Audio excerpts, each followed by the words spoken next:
Nagbabalik na naman ang inyong tagapaglingkod ng mga balita at pawang katotohanan lamang. Naging mainit nga na usapin sa mundo ng social media. May malaking balita tungkol kay Kuting at Atty. Vic Rodriguez. Ayon sa mangulat, nagsalita na si Atty. Vic at inilabas ang mga baho ni Kuting. Matagal na raw itong itinatago, ngunit sa wakas ay lumabas na ang totoo.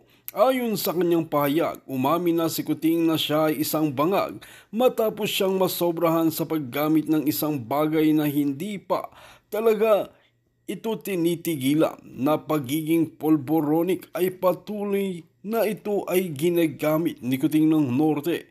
Kaya naman talaga, ayon kay Atty. Vic, hindi siya magpapatalo at handa siyang ilabas ang iba pang ebidensya laban kay Kuting. Maraming netizen ang nakaabang sa susunod na mga mangyayari. Kung mapapatunayan ang lahat na paratang, malaki ang epekto sa reputasyon ni Kuting. May ilan ding nagtatanggol sa kanya at sinabing baka may ibang motibo si Atty. Vic Rodriguez sa pagsisiwalat ng impormasyon. Sa ngayon, wala pang opisyal na sagot mula kay Kuting tungkol sa mga akusasyon. Tiyak na magiging mainit na usapan ito sa mga susunod na araw. Ano kaya ang susunod na hakbang ni Kuting? While mga kaibigan, para nga sa karagdagang impormasyon, panoorin nga natin ang buong video. At kung bago ka lamang sa aking channel, huwag kalimutan i-click ang subscribe button at notification bell para lagi kang updated sa ating mga bagong video. At para sa solid viewers natin dyan, maraming salamat sa walang sawang pagsuporta. Mga vloggers, sinasabi rin ito sa social media. Even yung ibang mga politicians, pinagbibintangan si Marcos at hinahamon siya ng hair follicle test. At sa wakas, may naglakas ng loob tanungin si BBM patungkol dito. Kaya hindi ko alam kung sino nagtanong nito. Kung sinong malakas na loob na nagtanong nitong patungkol sa hair follicle test. Baka bukas may kaso ka na kay BBM. Ay, alam naman natin itong mga ito. Pagka nababara, nagagalit. Pag hindi kayang sagutin, nagagalit. O, minamasama. Pero, ay assume matangkad kasi yung nagtatanong. Hindi ko talaga alam kung sino to. Baka taga-SMNI kasi hindi duwag. Alam mo naman yung iba, mga duwag magtanong . Hindi, wala talaga alam mo, pag nakaharap ko si Marcos, yan din ang itatanong ko sa kanya. Ready ka ba hair follicle test? Wala nagtatanong, isipin mo. Ang daming mga mainstream media nakakaharap si Marcos, hindi tinatanong yan. Bakit ayaw niyong tanungin si Marcos ng drug test, hair follicle test? Ito honestly, hindi ko alam sino yung nagtanong. Pero kahit sino ka man, kahit taga-ABS ka, kahit taga-GMA ka, kahit mga doon ka sa mga vloggers na media, doon sa mga bayarang media, okay lang. Importante na tanong mo to. At yan po ay tanong ng buong Pilipinas. Marcos, ano ang sagot mo sa tanong ng buong Pilipinas na ikaw ba ay dapat magpa-drug test at hair follicle test? Sagot ni Marcos, eto. What do you say to this, Mr. President? No. Yung tigre naging Kuting. Umurong ang bayag ni Marcos.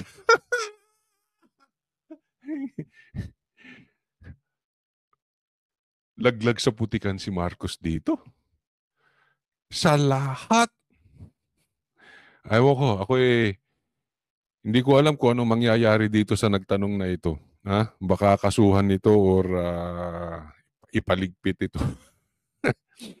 Lubog. Sa lahat ng tinanong kay Marcos, dito siya lubog. Sa lahat ng topic, dito iwas si Marcos. Wala siya nagawa. Tingnan niyo yung pagmumukha. No. Baka mamaya magbangagors yan mamaya. No. Why should I do that? What they say, public trust, public office, public has nothing to do with the follicle test. No. Public office and a public trust has nothing to do with the hair follicle test. Mali ka ron, Marcos. Sasagutin kita, mali ka ron. Kasi yung hair follicle test will test you kung adik ka o hindi. Pasimplihin na natin. We'll let the people know. We'll inform the people kung adik ka o hindi. At bakit natin dapat pagkatiwalaan ang isang presidenteng adik? Ganun kasimple yun, Marcos. So, kung ikaw ay hindi adik, hindi ka tumitira ng cocaine, hindi ka tumitira ng shabu, ano ba naman kung ikaw ay magpapa-hair follicle test? Anong mawawala sa'yo? Unless, adik ka nga. That is the problem. Pero sa sagot mo ngayon, wala ka ng kawala. Before, may duda pa ang taong bayan. May lusot pa yung mga vloggers mong bulok. Di ba? Bakit siya magpapadrug test? Bakit? Kailangan ba yun? Hindi lang umiimik si Marcos. Siyempre, ba't niya ngayon, nag-no ka. Lubog ka sa kumunoy dyan. Can we blame the people, majority of the Filipino people, kung paniwala ang adik ka? Hindi natin sila masisisi. Kasi ayaw mo ng drug test, sumagot ka dyan eh. Simple. Ako tanungin mo akong drug test, basta sabay tayo, gusto mo araw-araw pa eh. Bakit? I am very confident not even once I took drugs. Prohibited drugs Newsep yan. Yung mga pansipon. Ayoko talaga sa droga, sa totoo lang, kahit yung legal, yung pang high blood nga, ayoko eh. Yung sa sipon nga, sa ubo, unless mas malala, ayoko umiinom. All the more, yung mga illegal drugs. Lalo na kung cocaine. Lalo na kung sabu. Di ba? Simple eh. Sinong nilalang na Pilipino matatakot sa drug test kung hindi adik? Unless meron kang pinagtatakpan na kasamahan mong adik. Ganun lang yun. Or adik ka ikaw mismo yung adik. Di ba? Kaya dito baon siya. Alam ko yung mga sinasabi ng mga ibang mga mga vloggers mo, mga vloggers ni Tamba. Pahiya si Atty. Vic. Atty. Vic walang iyakan. Binara ni BBM si Atty. Vic. Ganon ang mga titlean ng mga yan, mga ganyan ang mga sinasabi. Bakit siya magpapadrug test? Hindi naman kailangan. Kawawa si Atty. Vic. Barado, kawawa. Ganyan po na bumabaw ang vloggers ngayon. Ganyan na. Maipagtanggol lang ang isang tao kahit wala ng argumento. Si Atty. Vic ba ang nagmukhang tanga rito? Tanungin ko kayo. Sige, ilagay niyo dyan sa comment section. Si Atty. Vic ba na naghahamon ng drug test kay Marcos ang nagmukhang tanga? Ako hindi ako nakakapanood ng ibang vloggers pero malamang kasi dati nanunood ako. At yung takbo ng isip nila, ang takbo ng argumento nila laging ganun. Sige, honestly, kahit yung mga bashers, kahit yung mga makamarko, sagutin niyo ko. Si attorney ba nagmukhang tanga dyan? O si Marcos? Sige, kahit mga pulahan, sagot kayo. Di ba? Wala namang koneksyon ng sinasabi na. Anong walang koneksyon? May koneksyon yun, Marcos. Ikaw ba? Papayag ka na ang magmamaneho sa anak mo adik? Tanong ko, Marcos, ikaw ba? Papayag ka ang security ng anak mo adik? Ikaw ba? Papayag ka na ang helper nyo sa bahay adik? Ikaw ba papayag ka ang magiging syota o magiging asawa ng mga anak mo ay adik? Kung yung driver nyo nga, hindi ka papayag ng adik eh. Yung presidente pa natin, di ba? Sige nga, sagutin nyo ko, yung mga vloggers mo, o kahit na yung mga bashers ko rito, papayag ba kayo Na yung mag-aalaga yung yaya ng anak mo, sanggol, adik. Yung driver ng asawa mo, si Jonel, adik. Payag ka. Di ba? Yung teacher ng anak mo, adik, payag ka. Pasimplihin natin ang buhay. Magalit na kayo sa akin kung bashes. Hindi talaga tayo papayag na. Ang nagpapagulo sa Pilipinas, adik, hindi natin pinagbibintangan si Marcos. Pero kailangan malaman ng Pilipino, adik ba siya o hindi siya adik? Bakit tinatakbuhan mo, Marcos, yung hamon na yan? Alam mo, wag natin tigilan ito. We should ask this to our president. Each one of us, ikaw, ako, kayo, tayong lahat. Tanungin natin to sa presidente natin. Pambira. Halimbawa ako, yung mag-aalaga sa anak ko, adik, type ko. Gago ba ako? O diba, tatanungin ko rin yung presidente ko. Presidente nyo pala, hindi ko. Di ba? Tapos tingnan mo ito. Alam mo ang style ng isang taong kinokorek, pag talagang walang humility, anong gagawin? Magtuturo ng iba. Tingnan mo ito. He's always had that weakness every time when he was still working for me. If you believe in what he was saying, why did he work for me? Yan. Ang issue ni Marcos, ito.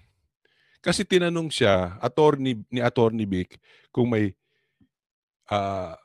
dapat siya magpa-drug test. Alam mo sagot niya, weakness talaga ni Attorney Vic yan dati pa.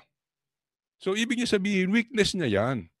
Kasi kung may issue ako ng droga, bakit siya nagtrabaho sa akin? Dalawa po mali mo dyan, Marcos. Una, ibig mong sabihin, pag adik ka, wala na magtatrabaho sa'yo?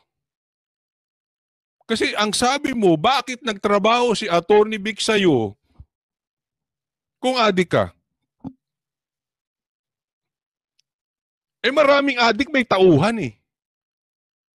Kung adik ka, kung lang naman Marcos adik ka, maraming katulad mo, maraming tauhan. Hindi porket adik walang tauhan. Tanga lang ang magsasabi na ang adik ay walang tauhan. Maraming politiko, adik, maraming tauhan.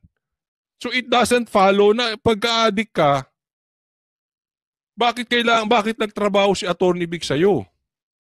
Pangalawa, hindi si Attorney Vic ang naghahamon sa'yo. Si Attorney Vic lang ang naging bibig namin para tanungin ka. Bakit? Kasi malapit sa sayo. Yan ang problema nyo, Marcos. Ito problema nyo mag-asawa. Ang mga malalapit sa inyo na tumulong sa inyo, katulad ni Attorney Vic, ni Pastor Kibuloy, hindi dapat tinatraidor. Dapat inaalagaan. Kasi ang katraidoran ay hindi galing sa Diyos. Kademonyohan po yan. Anong ginawa nyo? Trinaidor nyo si Attorney Vic, trinaidor nyo si Pastor Kibuloy. Maraming alam niyang mga yan.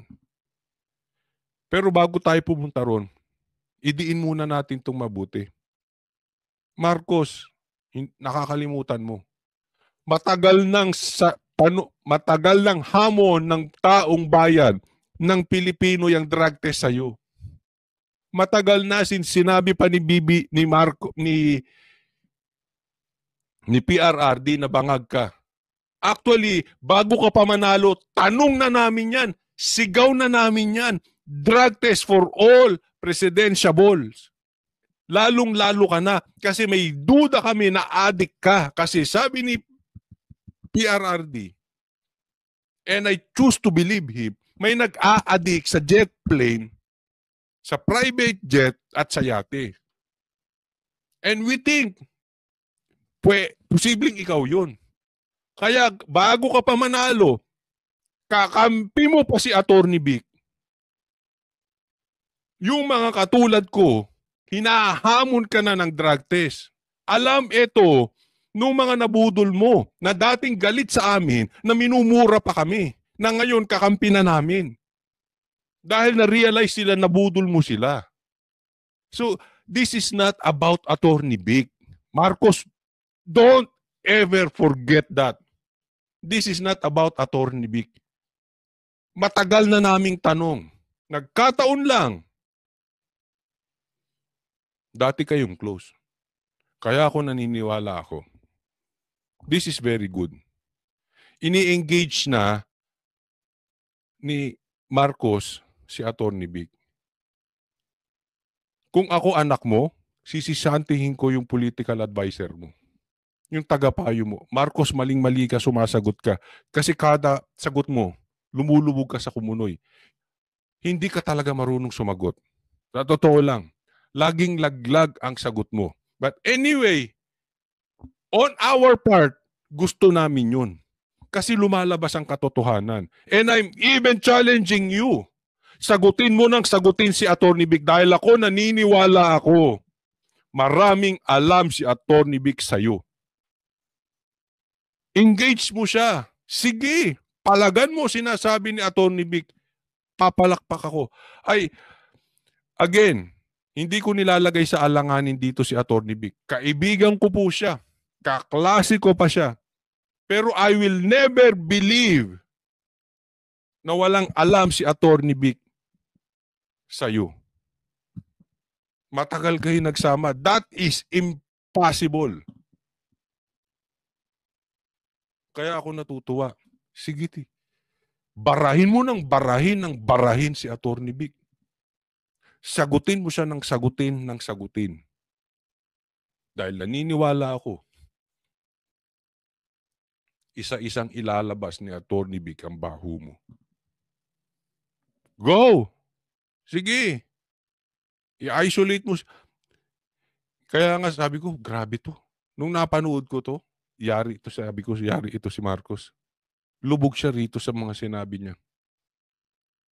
Alam mo ko, ako si Sandro, babatukan ko yung political advisor mo. Babatukan ko talaga. Tas bukas wala nang trabaho yun. Mali ang tinuturo sa'yo. Mali. Nagkakalat ka na, Marcos. So, antay-antayin natin. Atty. Vic, we are calling on you. Eto na.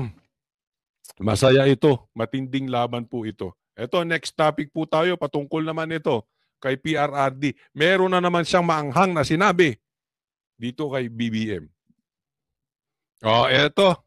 Pag-usapan natin yung mensahe ni PRRD. May mensahe si dating Pangulong Rodrigo Duterte kay Pangulong Bongbong Marcos.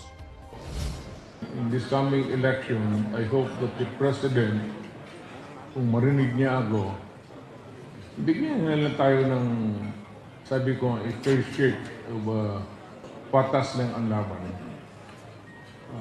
Wala lang, he will not allow. Alam mo, doon lang sa patas ang laban.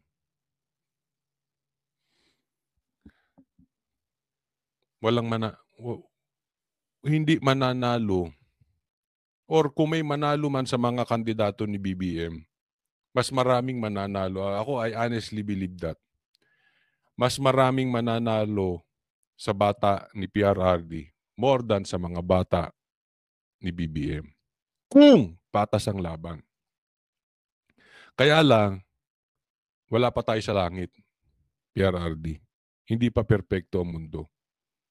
Sa katotohanan, ang hirap pong manalo ng oposisyon sa midterm election.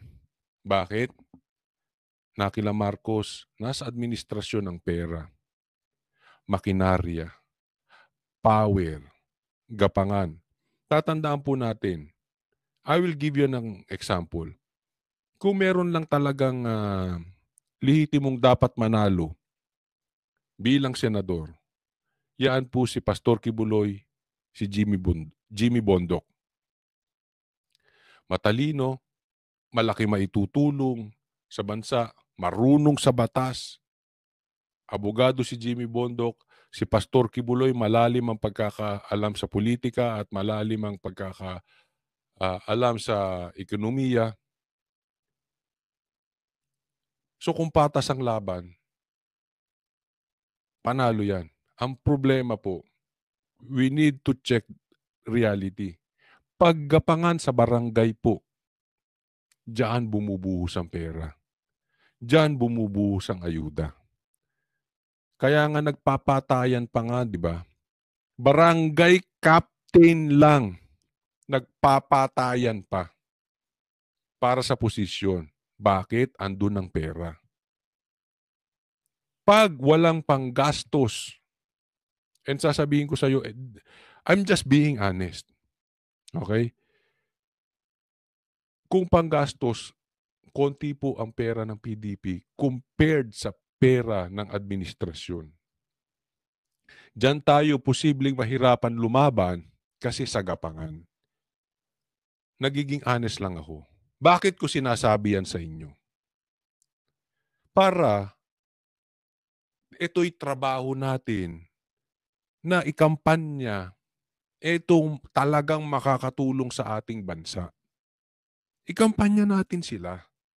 Diyan sa mga liblib na lugar, diyan sa mga barangay na hindi maaabot, doon sa inaabot ng ayuda, diyan tayo delikado. Diyan po ang legalized bayaran. So pagtulong-tulungan po natin yan. Kampanya natin sa ating mga kamag-anak, kapitbahay. Sabihin natin, huwag ka maniniwala dyan. Nagbibigay lang ng ayuda yan, pera nyo yan. Paliwanag natin. Kaya ko po ine-explain po sa inyo to, hindi para siraan ang PDP, kung hindi para tulungan natin sila. Ang hirap po ng laban natin ngayon. Isipin mo. Nasa top si Lito Lapid. Anong nagawa ni Lito Lapid? Si Amy nasa top. Anong nagawa ni Amy? In the first place, hindi ako naniniwala sa survey nila. Pero pwede yun. Bakit? May pera tong mga to. May makinarya sila. So pagtulong-tulungan po natin. Kaya nga kami, hindi namin tinitigilan yung pagkalat ng balita na totoo. Gusto natin ng bagong Pilipinas. Tama si Robin eh. Ang binoboto naman natin, luma. Sila nang sila. Bago. Kung gusto natin ng bago, bumoto tayo ng bago. Bakit natin iboboto yung luma na wala namang nagawa? Sige nga, bigyan nyo ako ng lehitimong nagawa ni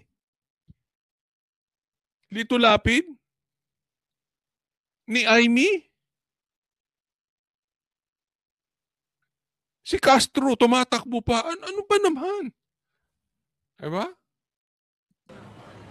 Nakagaya ko noon, nang prangka-prangga ako sa mga taong tayo, nung na huwag kayong pumasok sa takutan po kayong survival. Pumasok na nga sila dyan eh. Isipin mo, sinuspindi. Kasi sabi ni, alam mo, duda ako dito kay PRRD na pinaparinigan niya at kinakausap niya si BBM dahil duda ako, alam ni PRRD na magkakaroon ng takutan. Inunahan na nga ni Martin. Walang kalaban si Martin. Oh, hindi pinayagan ng COMELEC yung kalaban ni Martin. Di-disqualify. O, edi congressman na naman si Martin. Edi speaker na naman yon. Bakit? Walang kalaban eh. Yan po exactly sinasabi. Wala naman sanang takutan. Walang gapangan naman sa COMELEC. Walang gapangan sa judge. Wala yung ganyanan. Laban tayo ng patas. Martin, lumabang ka naman ng patas. Yan yung sinasabi ni BP Sara sa iyo eh. Hindi ka marunong lumaban ng patas. Duwag ka. Takutan ng laban mo. Pinauurong mo kalaban mo. Sinabi yan ng dating Pangulo sa National Coordination Meeting ng Partido Demokratiko Pilipino o PDP Laban sa Davao City na dinaluhan ng mga senatorial aspirants ng partido. Wala pang pahayag ang Pangulo kaugnay sa sinabi ni Duterte. Wala pang pahayag si BBM. Alam mo naman, naghahangto si BBM. Bago sumagot ito, it takes forever. O, kukonsultahin niya na naman yung political. Marcos, wag mo nang konsultahin yung political analyst, political advisor mo. Yung tagapayo mo. Walang naitutulong na mabuti sa yung tagapayo mong yan. Pambihira. Mali-mali talaga ang sagot mo. Sumagot ka na agad. Pero alam ko, style nito, dilipas muna ng 2-3 araw bago sasagot eh. Mag-aano muna to, hibernate. O, pupunta muna sa alapaap siguro ito. Pahinga-pahinga siya ron. Pupunta siya sa happy-happy place. Manunood ng concert. Habang nagpapaka-happy. Oh, bad trip kayo pare. Heavy. Tapos saka siya sasagot. Gising na siya ulit. Oy, presidente ko. Ano ba? Ano sasagutin ko? Kabobo naman nung kanyang advisor, yung tagapayo niya, kung ano-ano sinasabi. Jesus naman. Tingnan mong kagaguhan ni Marcos. Lagi niyang sinasabi walang blank space, walang blank item. Sa GA. Anong GAA? GAA? Gago. Hindi nga gaabay kami. Sino ba nag-a-advise sa'yo, bongbong? Nagiging bobo ka tuloy. Nagiging gaa ka ng gaagag. Kaya ka nagtapagkamalang gago. Ang pinag-uusapan, Bicam, parang ginising siya. Oy, sabihin mo. Hoy,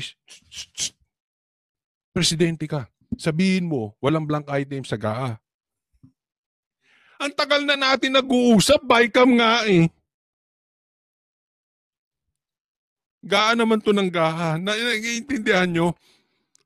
Delayed na nga siyang sumagot, sabit-sabit pa. Sandro, batukan mo yung advisor ng tatay mo ha. Mali-mali yung sinasabi. Nagtalumpati naman si Pangulong Marcos sa Leaders Summit ng Partido Federal ng Pilipinas kanina. Gaya-gaya pa talaga. Yan ang sinasabi ko. Ha? Ang influence ng Duterte. They lead, the Marcos follows. Alam bakit?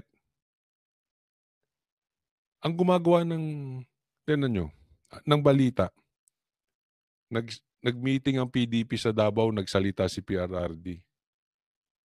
Kanina nagsalita naman to si Marcos. Doon sa kanyang partido. Nakikita nyo na? Nagre-react lang sila sa kung ano ang gagawing aksyon ng mga Duterte. Diyan pa lang kita mo na the leadership, yung pangunguna ng Duterte, kakaiba talaga. Ito na raw ang huli nilang malawakang pagpupulong bago magsimula ang kampanya para sa eleksyon 2025. Bakit mamamatay na ba si Marcos?